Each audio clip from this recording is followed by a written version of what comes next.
I wanted to try doubling up the chunky yarn to see if the loom could hold it properly, and it does.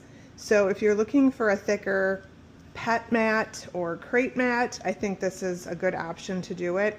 It's not going to be as fast as hand knitting, obviously, but the consistency is definitely there with the loops. It is thicker. I'll roll it over here so you can see it's nice and thick.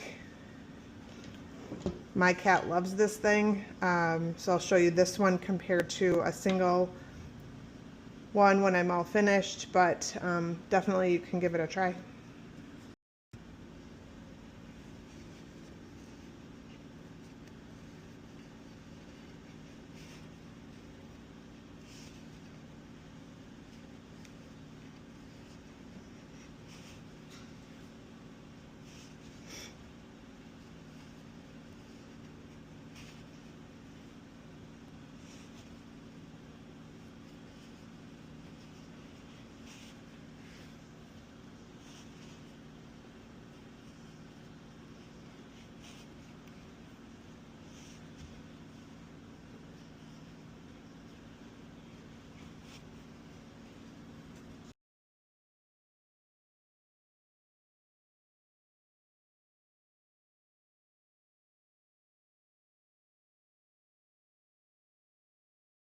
This will be just your standard cable. So you have your first row here.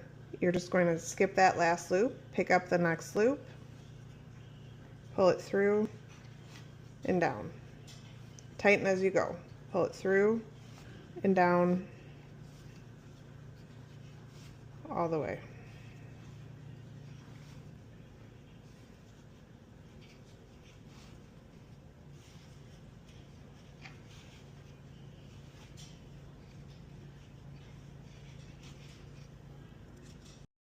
This will be your purl stitch. So you're going to take your yarn, lift up your loop. Instead of coming through, you're going to go around the front, pull it through, and come back down. So pick it up, put it in front of the loop, pull it through, then bend it.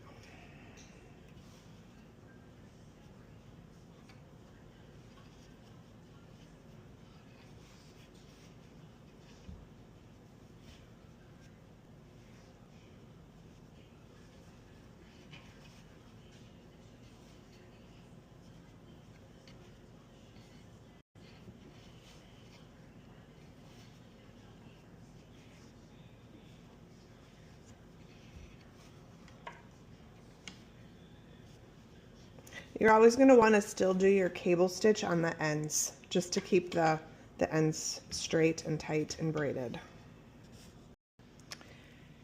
If you want the herringbone type stitch, it's going to kind of look like this. All you do is take your yarn and you twist it in the direction that you're knitting.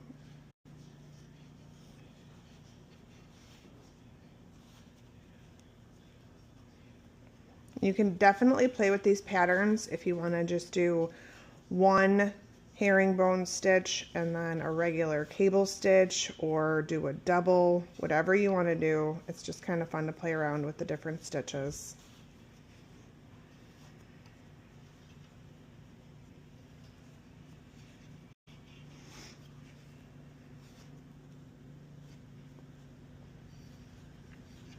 Now again, on the end, just always do the cable.